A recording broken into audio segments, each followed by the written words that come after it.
Assalamualaikum warahmatullahi wabarakatuh. Warahmatullahi wabarakatuh. Puji syukur kita panjatkan kehadirat Allah Subhanahu wa taala atas segala limpahan rahmatnya sehingga pada malam hari ini kita masih dapat bersua di malam sesi ruang kolaborasi sesi 2 tentang praktik coaching. Puji syukur kita panjatkan kehadirat Allah Subhanahu wa taala atas segala kesehatan yang diberikan. Salam dan taslim atas junjungan kita Nabiullah Muhammad sallallahu alaihi wasallam. Nabi yang menjadi contoh teladan untuk kita semua untuk kebahagiaan dunia dan akhirat insyaallah. Amin. Pada malam hari ini saya Muhammad Ilyas bersama rekan saya Ibu Melinda akan mempraktikkan coaching di mana pada sesi pertama Ibu Melinda sebagai coach dan Pak Ilyas sebagai coaching. Selamat menyaksikan. Baik. Assalamualaikum warahmatullahi wabarakatuh. Bapak, bagaimana kabarnya malam hari ini? Baik Ibu Melinda. Bagaimana dengan kabar Ibu Melinda malam ini? Alhamdulillah baik juga Bapak. Ngomong-ngomong, ada apa nih Pak Ilyas ngajak ngobrol-ngobrol malam hari ini? Begini Ibu Melinda, ini kan tahun ajaran baru. Ini saya agak bingung bagaimana saya melakukan pembelajaran supaya semua siswa saya bisa aktif di kelas, terkhusus untuk kelas 7 yang baru masuk tahun ini. Kan belum pernah saya berhadapan langsung dalam proses pembelajaran. Jadi ceritanya Bapak Ilyas masih bingung merancang pembelajaran untuk siswa yang baru masuk tahun ini Bapak. Betul Ibu. Terus menurut Pak Ilyas nih, siswa yang aktif itu bagaimana sih? Kalau menurut saya, siswa yang aktif itu siswa yang senantiasa melaksanakan pembelajaran dengan aktif jika diberikan tugas dilaksanakan dengan baik. Ketika dia diberikan proses diskusi, mereka antusias mengeluarkan pendapatnya. Dan jika melaksanakan eksperimen atau praktek, dia melaksanakannya dengan penuh rasa tanggung jawab. Intinya, mereka antusias, tidak diam di tempat. Begitu Ibu, menurut saya tentang siswa yang aktif. Jadi menurut Bapak, siswa aktif itu adalah siswa yang selalu beraktivitas dalam setiap pembelajaran, selalu antusias dan tidak diam saja. Begitu Bapak? Betul Ibu, betul. Nah, kalau misalnya ditarik skor dari angka 1 nih Pak sampai angka 10, pembelajaran Bapak sudah berada di angka berapa nih? Kalau menurut saya, pembelajaran saya ini mungkin selama ini baru berkisar di angka 6 dan 7. Karena ini kan saya masih proses pembelajaran untuk melakukan pembelajaran yang berpihak kepada murid. Nah, kalau seperti itu, bisakah Bapak meningkatkan skor pembelajarannya dari angka 6 tadi ke angka yang lebih tinggi sedikit? Kalau dalam waktu yang singkat, mungkin sih bisa sampai angka 9. Yang jelas tidak mungkin sampai angka 10. Karena angka 9 itu pun sudah maksimal lah. Iya. Nah, menurut Bapak nih, langkah apa sih yang bisa Bapak lakukan untuk mencapai angka 9 itu? Menurut saya, langkah yang harus saya lakukan adalah mengetahui kebutuhan belajar siswa saya. Baru setelah saya mengetahui itu, tentunya saya menyusun rencana pembelajaran yang dapat mengaktifkan siswa berdasarkan kebutuhan yang telah saya identifikasi tadi. Wah, bagus tuh Bapak. Nah, langkah mana yang akan Bapak Ilyas lakukan pertama kali? Mungkin karena ini pertemuan awal, maka saya akan mengecek kesiapan belajar mereka terkait apakah siswa itu sudah bisa membaca, lancar membaca, atau sudah bisa menulis dengan melakukan permainan kartu cita-cita. Wah, sangat menarik nih Bapak. Baru pertama kali saya mendengarkan permainan cita-cita. Coba, bisakah Bapak ceritakan sedikit bagaimana sih Bapak permainan cita-cita itu? Permainan cita-cita, Bu ya? Iya Bapak. Permainan cita-cita itu yang saya rancang itu adalah permainan kartu, Ibu. Kartu saya ambil, baru saya tempeli dengan gambar-gambar yang sesuai dengan pekerjaan yang mereka cita-citakan. Contoh, ada gambar dokter, ada gambar insinyur, ada gambar guru, ada gambar petani, ada gambar petani milenial. Jadi itu semua. Kemudian saya tugaskan mereka untuk menuliskan cita-cita mereka sesuai dengan gambar yang mereka dapat. Gambar ini tadi digocok ya, digocok Bu ya, digocok sehingga mereka mendapatkannya tidak sama dengan cita-cita mereka. Jadi setelah mereka dapat gambar itu, saya tugaskan untuk menuliskan namanya dan cita-citanya sesuai dengan gambar itu, kemudian menjelaskan sedikit tentang cita-cita itu. Begitu tentang permainan kartu cita-cita Ibu. Wah, pasti sangat seru ya Bapak.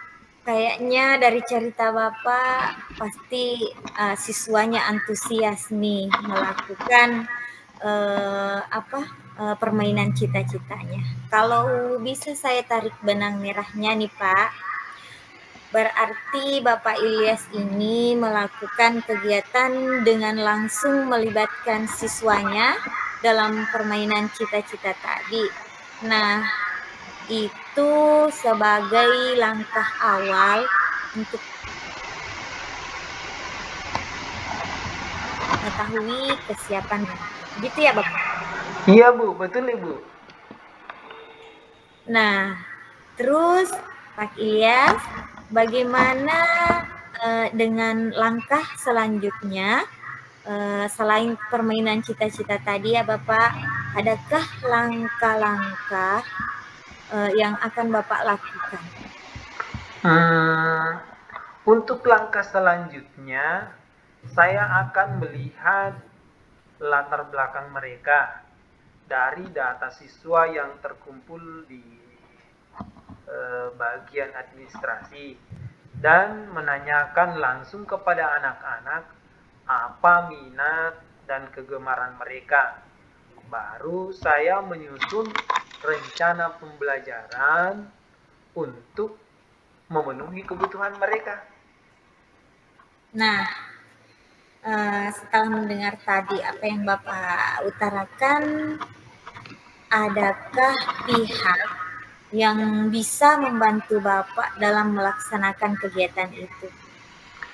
Hmm, mungkin saya akan meminta bantuan pada staf administrasi karena di sana itu ada data siswa berkaitan dengan informasi-informasi tentang diri siswa. Kemudian saya juga akan berkonsultasi dengan rekan-rekan guru terkait dengan rencana kegiatan yang akan saya lakukan. Wah, sangat menarik nih Bapak perbincangan kita pada malam hari ini. Nah, tidak terasa nih kita sudah berada di penghujung percakapan Bapak. Hal apa nih yang Pak Ilyas dapatkan dari percakapan kita? Oh, sangat keren Ibu. Saya merasa tercerahkan. Tadinya ya bingung melalui kegiatan kita ini, saya kembali antusias dan bersemangat untuk melaksanakan pembelajaran. Terima kasih banyak atas apa yang membuat saya tercerahkan pada malam hari ini. Sama-sama Bapak Ilyas. Ngomong-ngomong nih, kapan Bapak akan melaksanakan hal ini? Ini saya akan laksanakan secepatnya karena besok itu saya punya jadwal khusus untuk kelas 7 pertemuan pertama juga.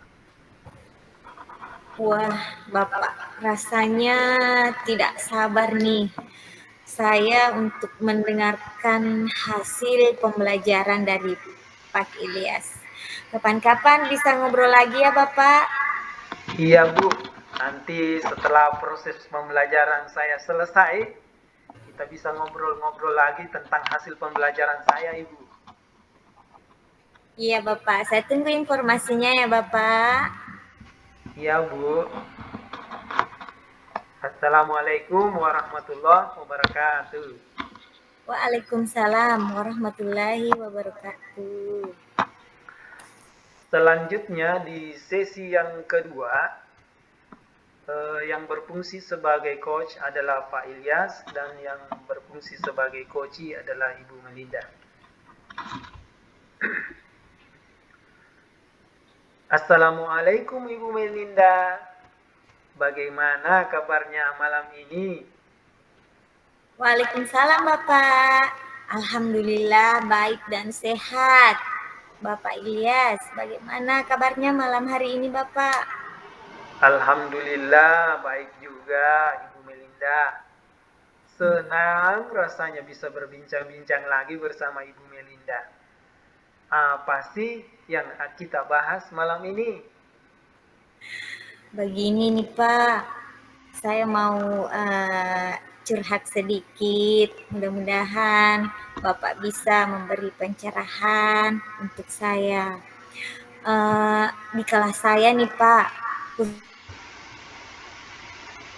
khususnya kelas 1. Apalagi sekarang masih dalam proses MPLS ya Pak, masa pengenalan lingkungan sekolah. Nah, saya masih bingung nih Pak, bagaimana sih saya dapat meningkatkan kompetensi saya dalam mengelola kelas? Wah, menarik sekali ini topik kita malam ini. Ibu ingin meningkatkan kompetensi dalam mengelola kelas. Iya Bapak, saya ingin menciptakan kelas yang kondusif, kelas yang menyenangkan untuk siswa saya. Apa yang sudah Ibu lakukan untuk menciptakan lingkungan kelas yang kondusif yang seperti Ibu katakan tadi? Saya sih sudah mencoba berbagai metode pembelajaran ya Pak, tapi kayaknya belum ada yang betul-betul efektif menurut saya Pak. Begitu ya. Jadi kalau begitu, apa sih yang menjadi tantangan Ibu Melinda sehingga metode pembelajaran itu tidak efektif atau belum efektif? Begini Pak, saya masih kesulitan dalam mengendalikan siswa yang suka berbicara saat pembelajaran berlangsung, Pak.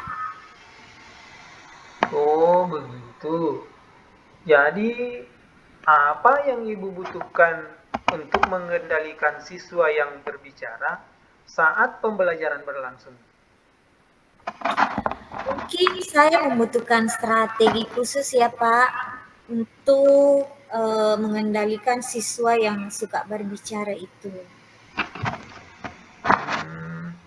Lantas, strategi apa yang Ibu Melinda bisa lakukan untuk mengendalikan siswa yang suka berbicara pada saat pembelajaran itu? Mungkin yang akan saya lakukan, pertama-tama saya perlu memahami penyebabnya dulu ya Pak. Kenapa sih siswa itu suka berbicara saat pembelajaran berlangsung?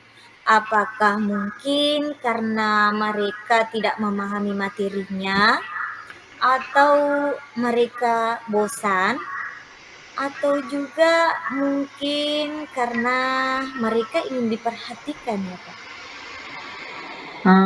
Dari ketiga penyebab yang Ibu sampaikan tadi, mana yang menurut Ibu Melinda paling pas untuk dilaksanakan? Kalau menurut saya ya Pak, mungkin siswa saya tidak memahami atau tidak mengerti tentang materi yang saya bawakan. Oh, tidak mengerti atas materi yang Ibu berikan. Lantas, kalau seperti itu, apa yang Ibu lakukan untuk mengatasi hal itu? Mungkin saya perlu memberikan penjelasan yang lebih jelas, penjelasan yang lebih menarik kepada siswa saya, dan mungkin juga saya bisa menggunakan metode pembelajaran yang lebih bervariasi lagi, Pak, agar siswa saya tidak merasa bosan. Selain itu, saya juga perlu memberikan penguatan positif kepada siswa yang tidak berbicara, misalnya memberikannya pujian atau penghargaan, agar siswa yang sering berbicara itu melihatnya. Jadi, Ibu Melinda akan memberikan penjelasan yang menarik, kemudian menggunakan metode yang bervariasi agar siswa tidak bosan, serta melakukan penguatan positif. Betul, Bapak. Bagaimana Ibu Melinda? Apakah malam ini sudah memiliki gambaran tentang strategi yang akan Ibu lakukan? Alhamdulillah, lega Pak. Alhamdulillah saya sudah bisa memiliki gambaran tentang strategi apa yang akan saya implementasikan di kelas saya ke depannya. Baiklah Ibu Melinda, saya rasa bincang-bincang kita pada malam hari ini kita akhiri sampai di sini ya. Terima kasih Bapak atas pencerahannya. Insya Allah saya akan laksanakan dengan baik. Sama-sama Ibu. Assalamualaikum warahmatullahi wabarakatuh. Waalaikumsalam warahmatullahi wabarakatuh. Demikianlah tadi praktik coaching yang dilaksanakan oleh Bapak Muhammad Ilyas dan Ibu Melinda. Salam dan bahagia buat Bapak dan Ibu guru hebat. Assalamualaikum warahmatullahi wabarakatuh.